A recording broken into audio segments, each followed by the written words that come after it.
He promised to give away billions to save the future of humanity. Then he lost $8 billion that was never his to lose. The money belonged to his customers, and the philosophy he'd built his life around had a name for what he did. It called it doing the most good. This is the story of a movement that started with a simple, almost holy question.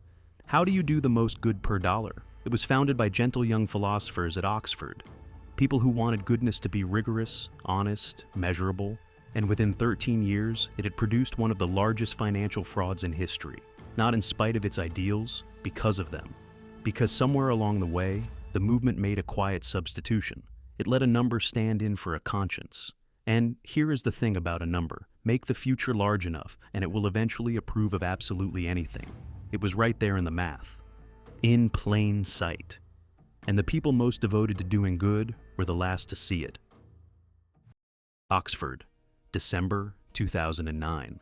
Two philosophers, Toby Ord and Will MacAskill, founded a small charity called Giving What We Can. The idea behind it was almost embarrassingly sincere. Ord had done the arithmetic on his own life.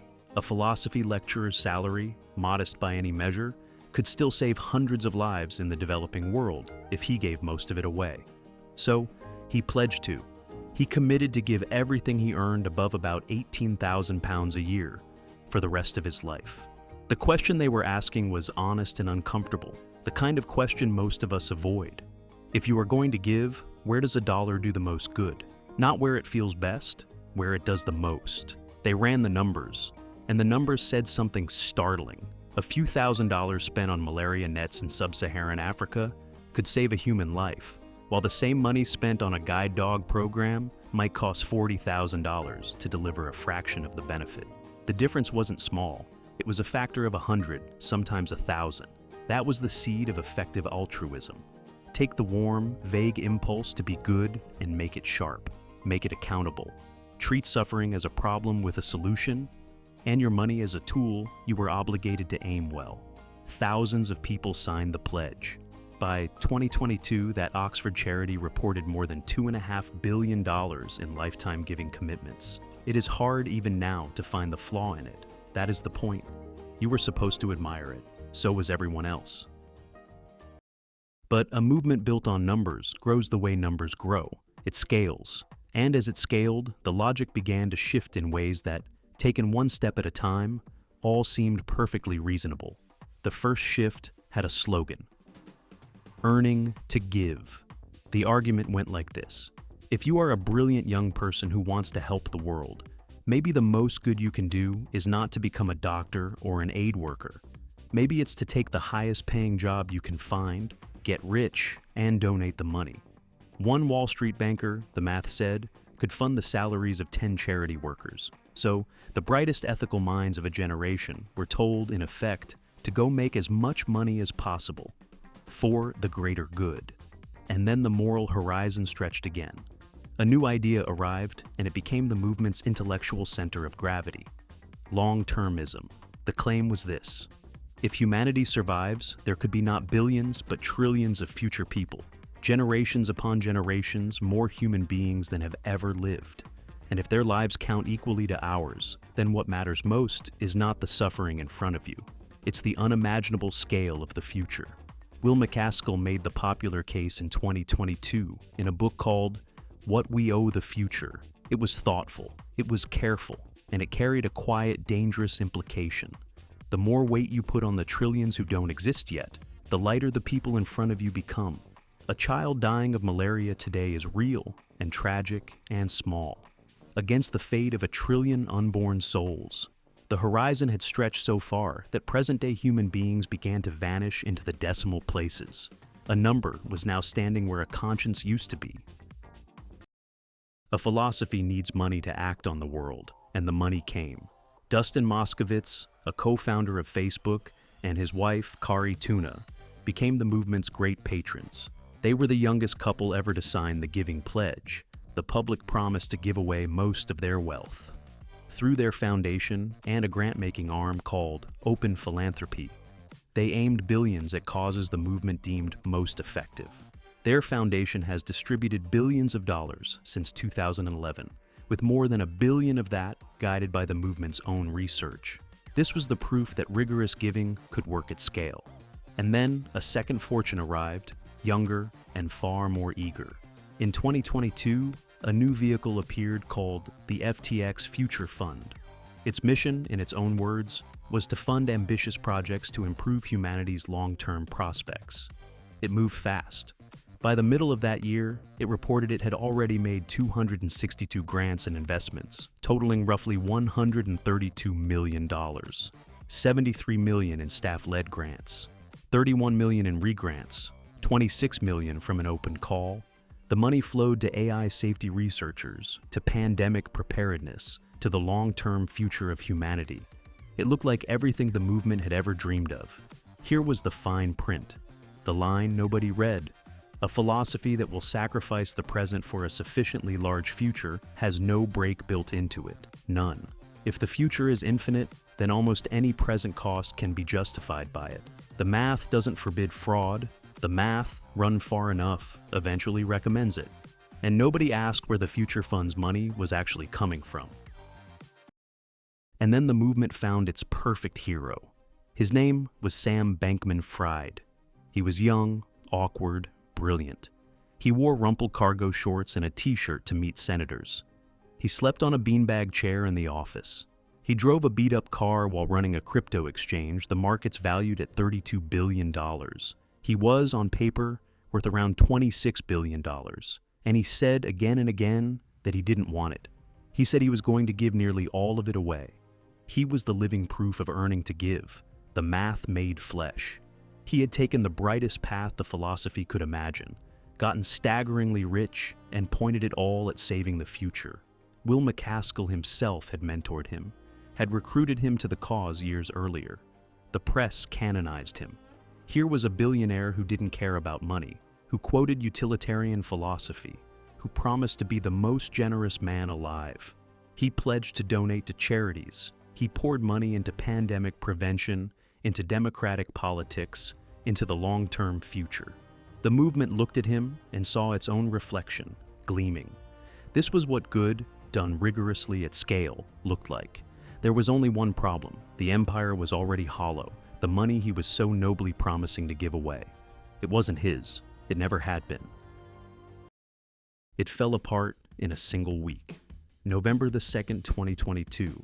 A crypto news site called CoinDesk published a story about a balance sheet. It showed that Bankman-Fried's private trading firm, Alameda Research, was propped up almost entirely by FTX's own invented token, a coin called FTT. A token FTX had printed itself. The whole empire, it turned out, was leaning on money it had conjured from nothing. November 6th, the CEO of the rival exchange Binance announced he would sell his entire FTT position, around $580 million of it. It was a match dropped on dry grass. November 7th. Customers, sensing danger, rushed to pull their money out. In a single day, they tried to withdraw around $4 billion, part of a run that swelled across the days that followed. And the money wasn't there, because it had quietly been funneled to Alameda, gambled, and lost. November 8th. FTX froze withdrawals. Ordinary people watched a spinning wheel where their life savings used to be. Behind the scenes, frantic messages flew across Signal. Binance signed a letter saying it might rescue the company. November 9th. Binance walked away, citing mishandled customer funds and federal investigations. There was no rescue coming. November 11th. FTX, FTX US, and Alameda filed for bankruptcy. Bankman-Fried resigned. A veteran restructuring lawyer named John Ray III took over. This was a man who had cleaned up Enron, and even he was stunned. He wrote, "Never in my career have I seen such a complete failure of corporate controls and such a complete absence of trustworthy financial information." That same night, while the lawyers were still arriving, unauthorized transfers began draining the wallets.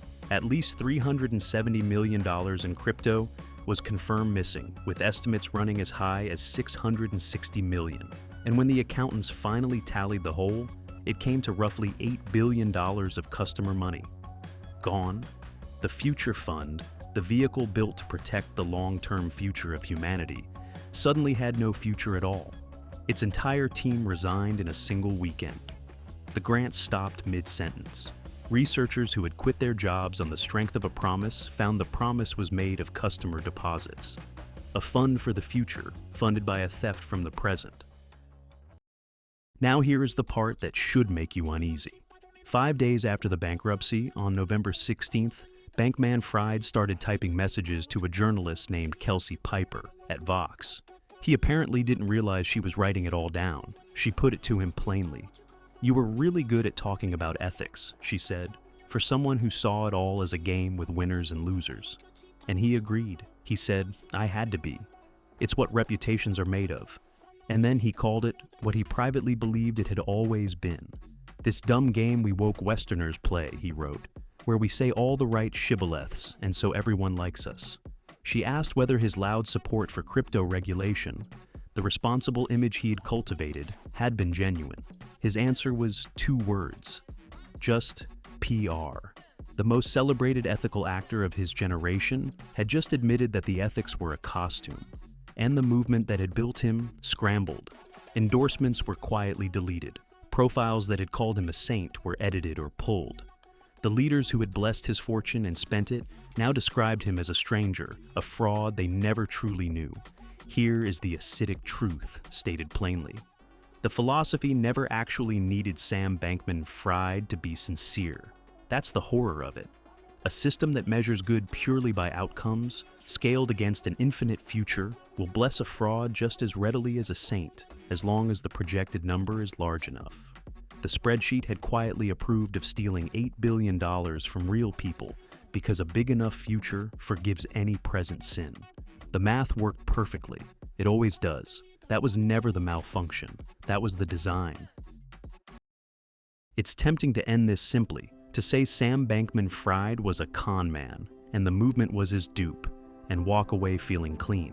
But that's too easy, and it lets you off the hook, because the math that approved of all this isn't exotic. It's the oldest rationalization there is, dressed in a spreadsheet. The ends justify the means. Anyone who has ever told themselves that a small wrong now is worth a large right later has run the same equation. The movement just ran it with more rigor, more sincerity, and more money than almost anyone in history. And it is still running. It continues, funded, renamed, genuinely trying to do good. Staffed by people who are not frauds, who never were. They saved real lives. That part is true. That's what makes it so hard. The blind spot was never a lack of intelligence.